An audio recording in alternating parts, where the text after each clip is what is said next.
உள்ளம் என்பது ஆமை,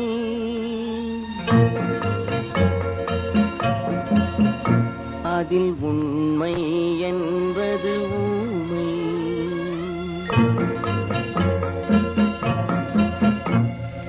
உள்ளம் என்பது ஆமை, அதில் உண்மை என்பது ஊமை.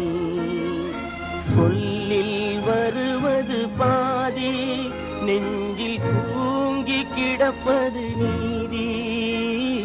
சொல்லில் வருவது பாதி, நெஞ்சில் தூங்கி கிடப்பது நீதி.